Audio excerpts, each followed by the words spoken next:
A pleasure to meet all at last. And here we are. It's Friday right now, and I feel like that we could talk a bit about the other Simpsons game that I have remembered so fondly over the years. One that many people seem to love even more so than the Simpsons Road Rage. Only 2 years would pass ever since the success of Road Rage, which was technically a bit of a ripoff of the arcade known as Crazy Taxi. But in that case, The Simpsons Hit and Run did something that felt way more modern and way more outside of the normal comfort zone that The Simpsons was pretty much in. A lot of the games that they had were basically just simple arcades or unique titles in which that focused on various different trends at the time. But the fact is that during the PS2 era, there was a lot of people wanting to see more of the capabilities that the hardware itself could put together. And that's when a lot of developers, publishers, etc. came around and made games that were pretty big. It was one of the first ever times in which that open world exploration type games, which also centered on the likes of action, adventure, storyline development, multiple choices, as well as a lot of other gameplay mechanics, were all being put together so that any gamer would be more than enticed to want to try out as many games for the platform as possible. And it's a trend that 20 plus years later still continues, even though the games are way more capable and can, on top of all that, do so much more than the old ones could possibly do so. But I guess some of the main drawbacks is that a lot of times they can be pretty long, depending on what they are like, and they also tend to really rack up on the gigabytes. So, yeah, some big games happen to be as high as 200 gigabytes, which is like a fraction of our PS5 hard drive. Anyways, though, much like The Simpsons Road Rage, Radical Entertainment came along and did development on this project as well. One could treat this sort of like a sequel to the events of Road Rage, concluding with Monty Burns' nuclear bus transportation plans to be thwarted because of The Simpsons and their efforts to drive people around the city, sort of like their own Crazy Taxi service.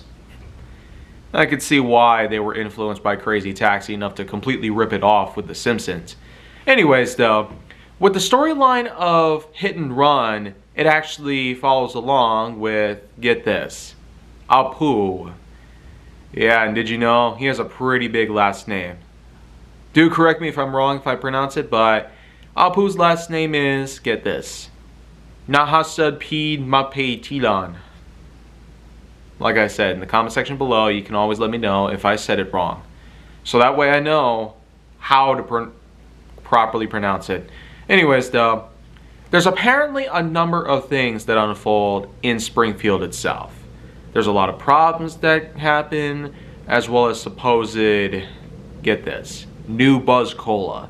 It's sort of like the craziness that went around New Coca-Cola in the 1980s, and when they brought it back because of Stranger Things 30 years later. But as we know, in both times, they didn't go too well. New Coca-Cola just failed in both ways. And while it has been parodied many different times, New Buzz Cola was certainly something. A parody of a lifetime even. And there was even New Slurm in Futurama, but that's an entirely different subject to talk about. Anyways, though, whatever they do in this game is more or less up to you because, like I've said, the open world exploration as well as the multitude of possibilities that this game does is unbelievable. I mean, you get to go from the Simpsons' house on foot or even take a hold of the cars, in which case, get this, they actually recycled the same soundtrack from Road Rage. Yeah, basically, it's that unique, somewhat stock music that they play during the gameplay of Road Rage. But they actually recycled it for this game during the driving segments. Because you can get into cars and drive around Springfield, and it's a pretty unique thing. I will say, it's no wonder why people were so obsessed over Hit and Run enough to, well, we'll talk a bit more about the aftermath of The Simpsons Hit and Run nowadays, later. But so many people have obsessed over the gameplay of this, and it practically was a perfect piece for the PS2. Certainly one of the best that the console has had to offer, and also one of the more capable sides that the hardware itself could offer. And for 2003, it was quite a busy year for a lot of things to happen, whether in real life or in the faces of pop culture. There were a lot of movies that came out, there was a lot of songs that came out, and of course there were a ton of video games that came out as well. That same year, there was also SpongeBob SquarePants Battle for Bikini Bottom, and even the not-so-great adaptation of Charlie's Angels on the GameCube. But we know that did not go so well, regardless of who thinks about it. Anyways, though, with Hit and Run, as the story itself goes on, and New Buzz Cola is basically looked into by Homer as well as the rest of Springfield's company, they do unfortunately come across a little thing by Kang and Kudos, whom are basically the twin aliens whom have been quite the cliche over the years. You probably could say that apart from Santa's Little Helper becoming an essential character to the Simpsons themselves, sort of like how we eventually got other dog characters in various families across various cartoons over the years. Not just the Simpsons, but Family Guy had that sort of thing. American Dad had tried it every now and then, but hadn't gone too far with it. The best probably would be Roger and his not-so-great son Rogu. And while there's a ton of other shows that have done the same sort of thing, none of which did so great as with The Simpsons. Santa's Little Helper was basically just Santa's Little Helper, whom sought better life with The Simpsons. There, of course, was also a black cat. I don't really know if it was because of the obsession over Itchy and Scratchy, but yeah, I don't need to go off topic on that sort of stuff. The bottom line is that this whole thing that's been going down, all the problems that were situated in Springfield, were mainly from a massive master plan made by those two aliens. And as the game itself unfolds, with loads of side quests, loads of collectibles, loads of chaos that you can potentially commit, it's kind of weird Chief Wiggum doesn't go after you or anything.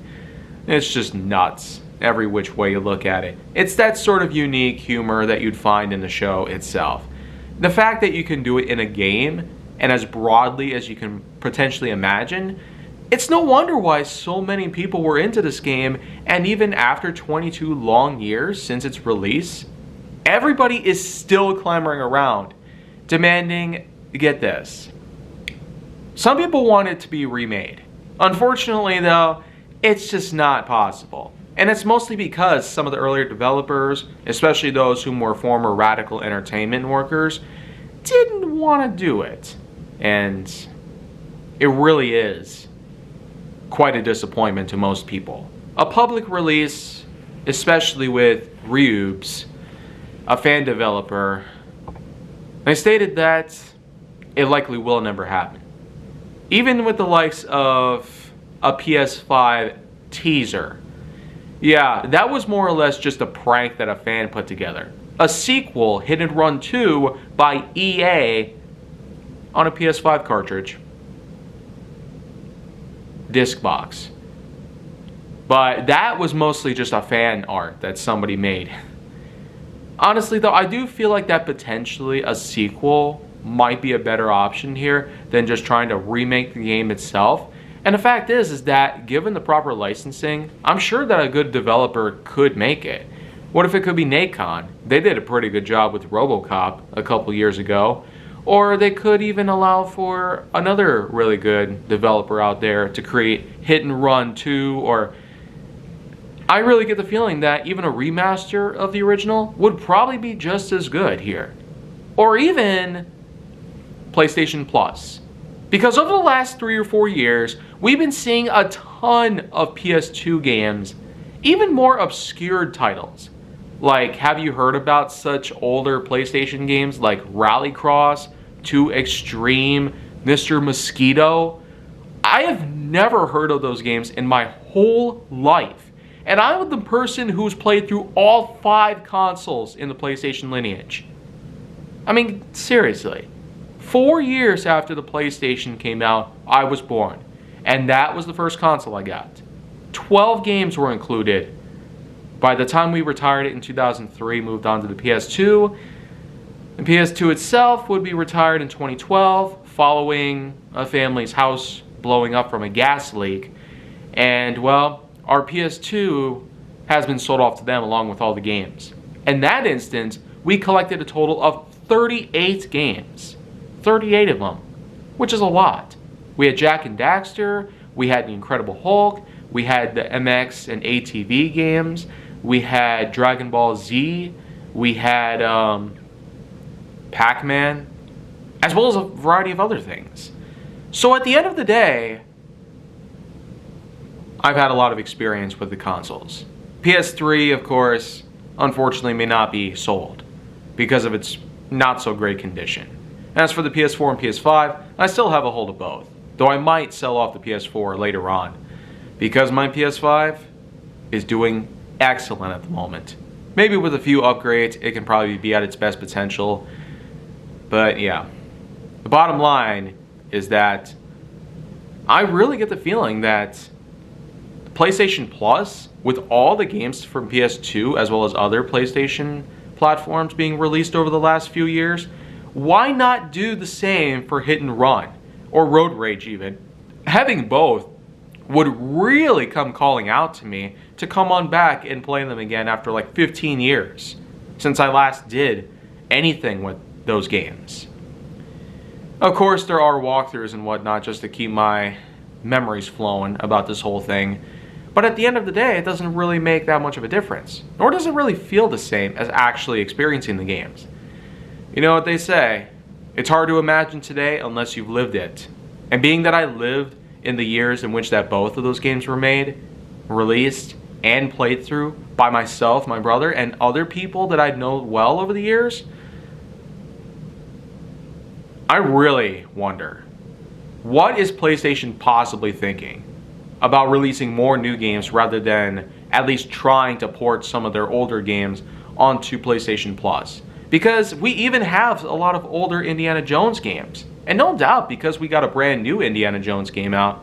Now I wonder if they actually create another Simpsons game, maybe that could convince them to start porting their older games to PlayStation Plus. Who really knows? But hey, you know what though?